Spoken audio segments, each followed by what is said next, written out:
Good morning, everyone. Happy Friday and welcome to this NextGen Planners live show. Today, we are looking at the routes to the Certified Financial Planner or CFP designation. And to do this with us, we have Sally Plant from the CISI. There she is. How are you doing this morning, Sally?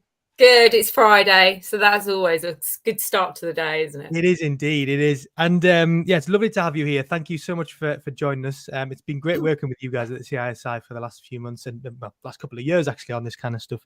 So it just made sense to have you on this morning and talk about this very, very exciting area of financial planning at the moment. So just to give the audience a bit of context, some of you guys will already know that today marks the launch of the 60-day Level 6 CISI challenge on the NextGen Planners platform. Of course, that is the first half of the Certified Financial Planner qualification. And that's why we introduced this, is because it's a great way to get towards CFP. And the challenge itself, just to give, again, an explanation of what's actually in there. The reason that we do this is to give you guys the push to get it done.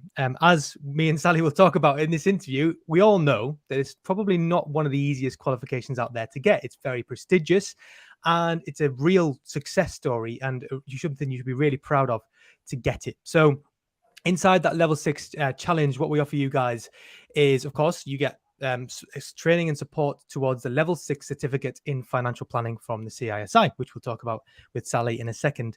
But in there, we also have focus content, exam guides, revision guides. You get access to other peers who are also doing it. We'll have things like group tutorials, revision checklists, knowledge check quizzes. The list could go on forever. And we also have some exclusive live events with people who've actually done CFP from all around the world as well, to give you some inspiration. So if you're in the NextGen Planners community already, this is free to you guys. So all you need to do is go to Zones and you'll find it in there. If you're not part of the NextGen Planners community, we'll have some more information on how to sign up at the end. But this morning, we're going to be talking to Sally about the different routes that you can take to get to CFP. So Sally, let's just start with a very blunt question. What are those different routes that you can use to get to CFP? Morning, Dan. So basically, there is obviously the two routes now. So there's the traditional route, which comprises of that one exam that you guys are training so well for now, and then the financial plan, which is written from home. You can have a mentor. I know you guys are working closely with Jackie. And then we recently this year launched an alternative route for CII chartered financial planners. And the reason for this was because we were looking at the makeup of population that are coming through and taking the certified financial planner. And because the CII route is so different to the certified financial planner route, and actually when we did the mapping, there was only 20 to 30% overlap. So these really are very, very different experiences. And we were looking at it and people were coming to us saying that they didn't want to sit another formal exam to be able to access the certified financial planner. So we've built a second route specifically for them, where they take a professional assessment, a flexible online e-learning tool. It's meaty because you have to get through all the learning outcomes, but actually it's, it has that flexibility of a learning tool where you can do a bit, jump off for a bit. Lots of people do 1 hour a day for 13 days, for example, so you can mix and match how you do it. But I know today we're talking about the traditional route, which comprises of that exam and then the financial plan. Yeah, absolutely. I think, firstly, it's really nice to hear about that new route and 1 hour a day to do this kind of stuff. I mean, I know that probably most people in the audience would feel the need to do more than 1 hour a day, but it's great that you can actually do that kind of stuff as well. And it fits into what we're talking about today, the 60-day CFP challenge that we're doing on the platform. The whole point of that is to give you stuff that's digestible, that you can get through quickly every day. And it means you don't have to spend hours and hours reading textbooks and all that kind of stuff. It's such a good way to do it because people basically now, everyone's so busy and clients want more of you, like inflation, the cost of living, people are concerned. We are at a point where clients are wanting to speak to planners more and more at the moment. So having these bite-sized sessions which are timed for you, you can log in, you can talk to other people on your community, a really useful way to just keep on track to get to the exam. Yeah, it makes it more accessible as well, which is a good thing. So let's talk about that traditional route then. So obviously today we're talking about the first half, which is the level 6 certificate. So I guess some people in the audience will have never seen like a CFP exam paper, or won't kind of know what stuff is actually covered in there. So can you just kind of tell us like what kind of things are covered in the first level 6 element of it, the exam half in that traditional route, and what kind of things we go through in that first one? Yeah, so as I mentioned, the learning outcomes for this exam are very different to a sort of chartered exam, so a CII exam. So if you think about pulling together all aspects of planning and looking at it from a holistic viewpoint, that's where this exam is coming from, rather than individual technical exams. This is pulling it all together. So section A, which is a sort of a total of 40 marks, is you answer all the questions, and they are the sort of typical, here's a question and we're going to allocate 3 marks. So they're looking for three points to that question. And I'll give you an example from a recent exam paper that is on the website, so it's out there for people to have a look at past papers. But one of the questions was explain 3 key aspects of a modern portfolio theory, so that they would expect 3 marks in response from that. And another one would be identify 2 advantages and 2 disadvantages of holistic financial planning. So they were looking for 4 marks for that. So these are quite friendly, I would say, exam questions to open the paper with. Then you go to section B, which is a total of 20 marks, and they will be, you have a choice of 2 questions to answer, and these are sort of consideration questions or discuss questions. So there often be sort of 5 considerations of something. So it might be a DB, transferring a DB pension. What are those 5 things you need to be thinking about with the client, or something to do with 5 advantages and 5 disadvantages around a certain risk recommendation? Or so that's very much broken down into that. But as I say, you have an option between 2 that you need to answer. And then the last part is again 40 marks, and that's a case study, and again bringing together all the different aspects of planning into one case study. It's really good. It's kind of, I mean, I've got no desire to do this. I mean, maybe some point in the future, but right now, but not currently.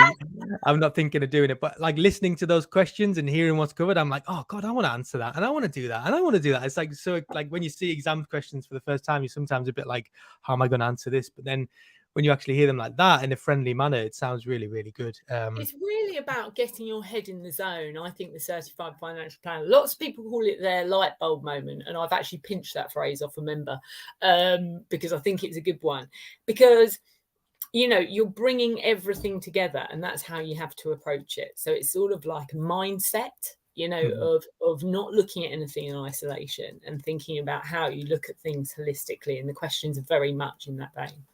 Yeah. So, I mean, just a quick one. How long is that first exam? Just so people are aware. It's a 3-hour exam. 3 hours. Okay, cool.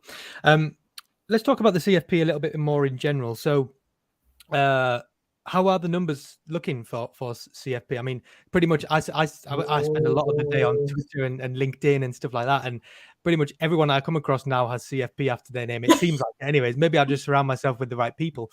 But how are the numbers looking for CFP? Are they going up? Yeah, going up. It's all going on the right direction. We've got about 200 people currently doing the course. So we've got about 120 on the level 7 aspect of the course.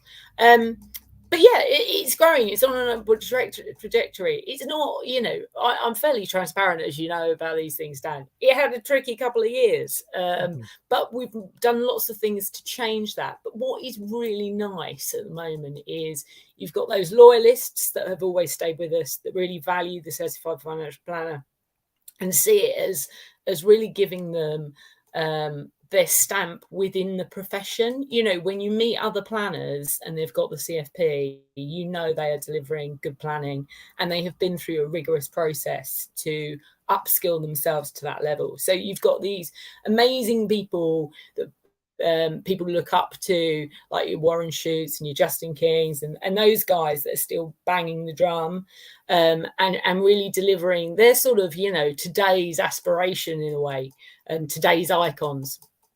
And then what we're seeing is lots of new people coming through. So we're seeing the younger people now jump on board because they're talking, the way they're talking to clients is about their aspirations. It's about where, you know, what they want to do when they retire. What is their goals? How do they want to divide up their estate between their children? It may not be equally. There might be some challenging conversations around that.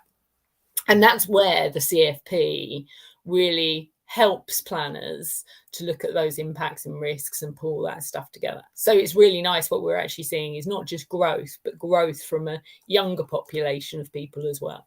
That's really good. 200 people. That's mega, by the way. I mean, that's like, you know, considering it's like known as a kind of prestigious kind of niche. I wouldn't say niche, but it's done by a small amount of people.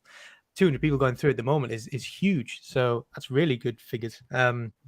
And this is a massive question for you, Sally, to start our Friday mornings.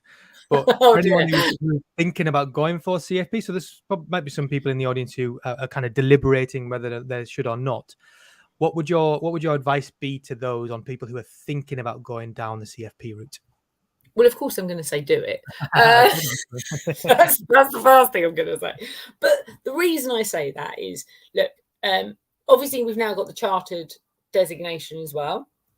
So really, for going through one higher level qualification, you're going to get access to that certified financial planner global community and all that brings. You're going to get the sort of acumen and the prestige almost between the planning community, and then you're also now going to get that chartered designation which consumers recognize, and we're doing loads. There's loads of stuff going on for the CFP community. We've got lots of masterclasses that now happen which are just for that CFP community. We have got we've just done a big campaign on our Find a Financial Planner, which included radio, obviously all then the socials, and the radio adverts, for example, gave us 1.1 million impacts on the Wayfinder tool platform, and the videos on YouTube to utilize that campaign were over 600,000. We've got Financial Planning Week coming up, where we'll be working with lots of planners to really raise the profile of the Certified Financial Planner and the CISI Charter, and really get the message out there that seeing a financial planner, as we all know, should just be part of your mental well-being, the same way as going to the gym is part of both your mental well-being and sort of your physical well-being. And really, that's how it should be positioned in life. So there's lots and lots going on, but certainly there is a prestige thing within the planning that you've really worked hard and you're delivering. You're mindful of everything when you see a client. And now, obviously, with the chartered piece, there is that consumer message too. Yeah, absolutely. Another big question for you here, Sally, we've kind of talked about it a little bit in what you were just talking about there, but I'm thinking in a like personal perspective. One of the things that a lot of people think about is not my personal, by the way, the audience, one's personal perspective of like how does it develop yourself? Like how do you mentioned before about the light bulb moment? How does it give people more confidence in their daily, like when they're going into meetings with clients and all that kind of stuff? Like, how does it, have you seen it affect people personally in terms of doing the CFP? Lots of people actually say it's that the light bulb moment thing is something that a number of people have now used to explain why it helps them in their actual planning, and in their actual sort of there's takeaways that you can implement immediately through doing the Certified Financial Planner. And I think it is that realization that nothing is in isolation in planning, and really everything should have a knock-on consideration. So one conversation should be part of a greater conversation, and the way that you develop as an individual planner, when you're discussing things with your clients, it is all about the questions, being able to pull out any underlying concerns, any underlying thoughts, and really get to the bottom of what do they really want to do in their retirement, or what do they really want to do, and helping them front out some of those difficult conversations with their clients. Not everyone's, it's funny with the vulnerability piece, actually, with the FCA. I think one thing that has come out is the big realization that most people have got something in their back pocket. Most people have gone through something, a vulnerable time in their life, and have worries and have concerns. And I think when people go to see a planner, that's often a point where they're going through that journey. And undoubtedly people feel that when they've gone through the certified financial planner, it has equipped them to have those conversations and look at everything holistically, and be able to draw out those, those key concerns and worries with their clients. Yeah, it's so refreshing to hear that, because I mean, sometimes when you think of exams, the thing you rush to first is the technical elements of it. Like that's the thing that most people, that's the thing that exams teach you, is the technical stuff. And it's one of the kind of disadvantages of just doing exams and nothing else, is that you don't learn all those kind of other skills that you need, like how to ask great questions and how to have conversations with clients and things. Whereas it seems that CFP, again, I haven't done it, but it seems from the people who have done it, they do have those deeper conversations, and they do have that kind of deeper holistic view of financial planning as well. So Definitely. nice. I mean, if you look at where it came from 6 men sitting in Chicago, having a conversation about planning and how they can do it better and mitigate any risks. I mean, that's where it was born from. Yeah. And undoubtedly, the IFP continued to carry that flag well, and continued to produce those icons that wanted to deliver that kind of planning. And the CISI has picked up the mantra, and now maybe finally, but now we're definitely flying with it, and lots of that magic. I went to the conference last year, and a big figure in the financial planning profession, I won't name her because that's that's embarrassing, but someone I deeply respect came up to me and said, the magic is back. We feel like that, the community is back, and that's lovely. That is lovely to hear. That's really nice. So let's look at the CFP challenge a little bit, and the kind of studying towards it. So I think everyone probably knows that through either previous experience or just through kind of intuition, that sitting there and staring at a textbook and hoping that stuff goes in, the amount of people that actually works for, I would call them lucky, because they are very lucky to be able to do that.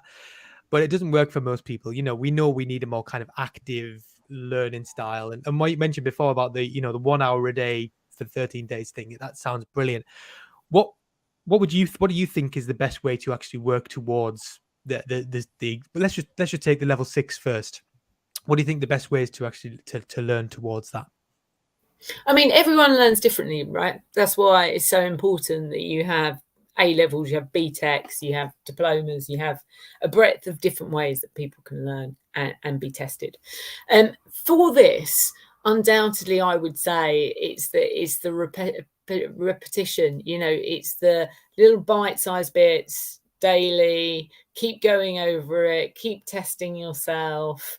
And that's what's really nice about the NextGen program, actually, is that it connects you with other people that are doing the exam at the same time. So that's always really nice and helpful.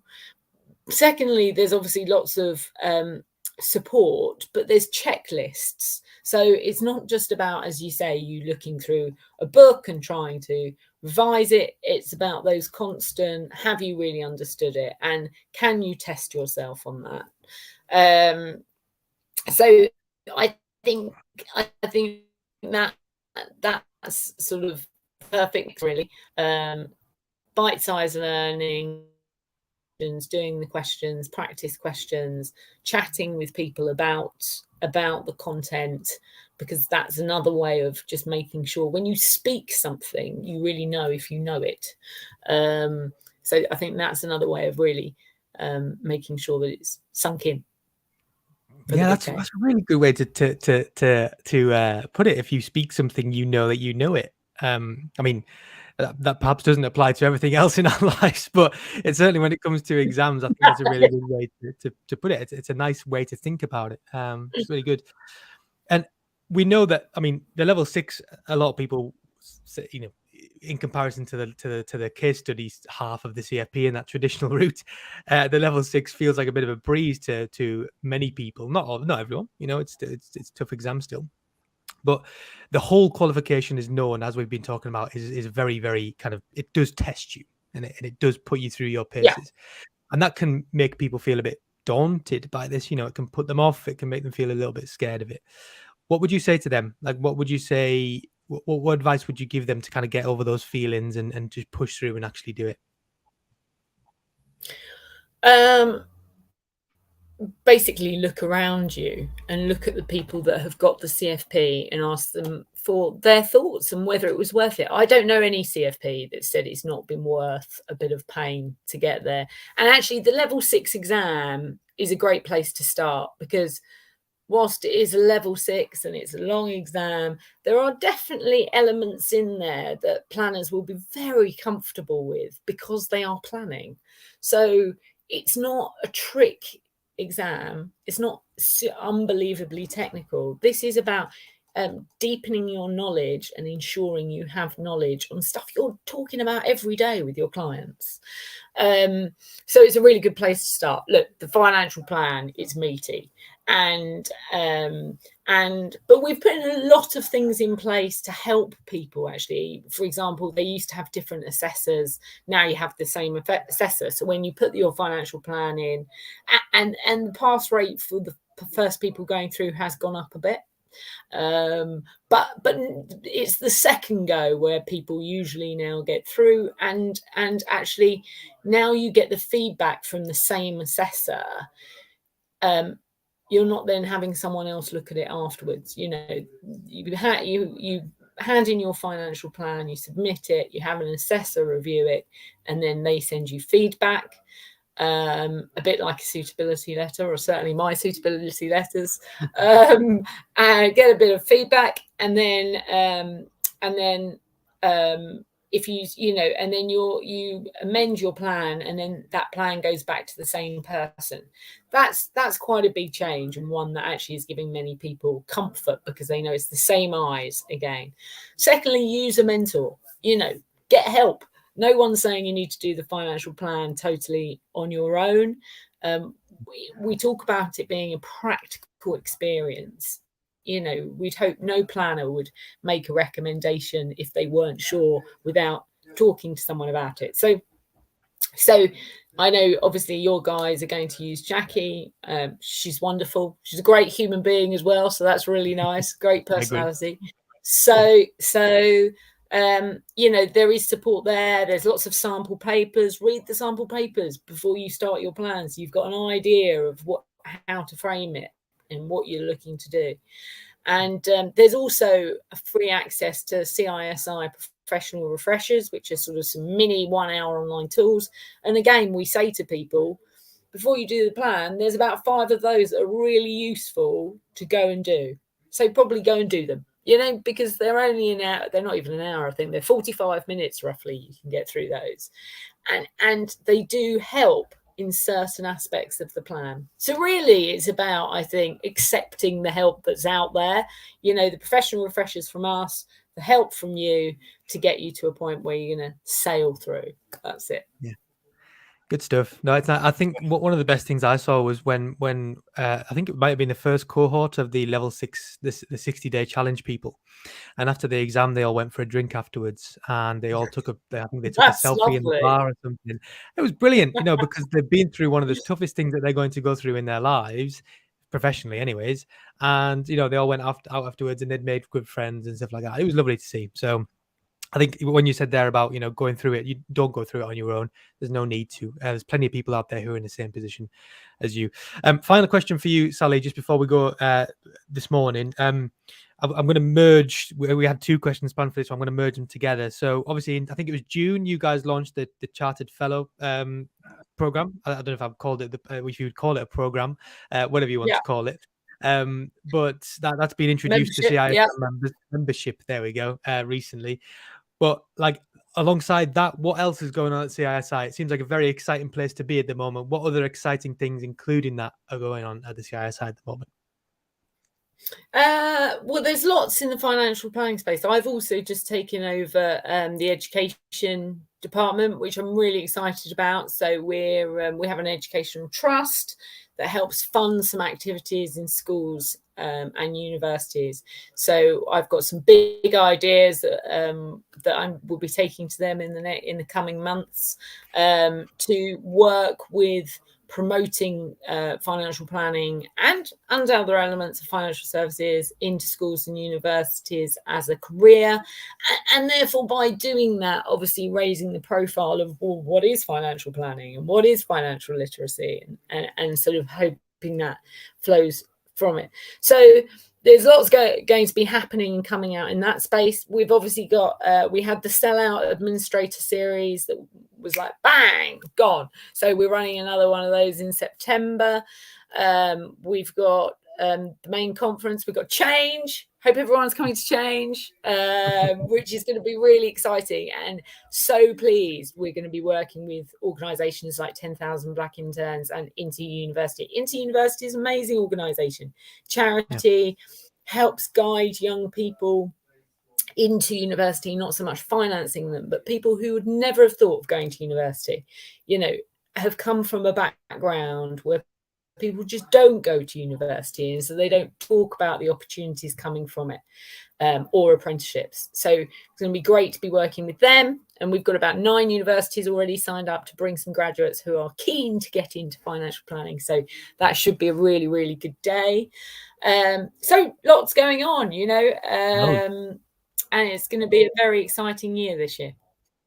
Definitely is. Yeah, I certainly agree with you on Change. We've had lots of tickets flying out this week for Change as a result of that kind of partnership with Into University. So yeah, it's great to see, and a lot of people are supporting that as well. So definitely recommend people. I mean, yeah, it's been lovely to work with you guys as well on this. So yeah, nice. And it was really nice, you know, is I think we've been talking a long time about, you know, how we need a more diverse, and we want a more diverse community. And it's like, how do you make that happen? And what I definitely know is someone like me going into a university saying, come into my, you know, financial planning, it's great. They're going to be like, but you're boring.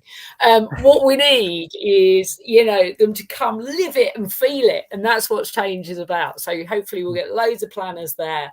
And we're going to have quite a lot of graduates there. I think Nikki, who's helping to organise it, is a bit like, but we're going to have loads of graduates there. So hopefully by talking to planners and paraplanners and administrators, they're going to be inspired and be like, right, this is the career for me. Brilliant. It's great stuff. Well, well, thank you so much for joining us this morning, Sally. It's been really nice to chat with you. It's been half an hour already. It's just time flies by when you're talking about something like this. But yeah, thank you so much for joining. If people want to connect with you, I'm assuming they can go to LinkedIn and connect with you on there. Yeah. Good stuff. Perfect. Well, have a lovely weekend, Sally. Thank you so much for joining us. And yeah, we'll be sure to chat soon. Brilliant. Thanks, take care, Dan. So that's all for this morning. Of course, today is the first day of the 60-day CFP or Level 6 CISI challenge from NextGen Planners. So if you're in there already, they will be going live on Monday morning with the first stuff in there. Of course, you do get access now, so you can go in there and have a look. If you're a NextGen Planners member and you haven't yet had a look, just go to Zones and go to the 60-day challenge zone. Everything is in there. And if you haven't joined the community, but you want to, and you want to take part in this 60-day challenge, just go to nextgenplanners.co.uk. You sign up as a member, wait for the membership to come through. And then once you're in there, you go to the challenge zone. You order your materials, which a lot of you will already have done by now. And everything is already in there waiting for you. And we'll have the first group tutorials coming up very, very soon. And then, of course, if you are looking to go the full way to CFP, we'll have the Level 7 CISI case study challenge coming up later this year, which you can take part in as well. But that is all from us this morning. Thank you very, very much to everyone for coming along. Thank you to Sally, of course. Have a lovely weekend, everybody. And we will see you all very, very soon. Bye-bye.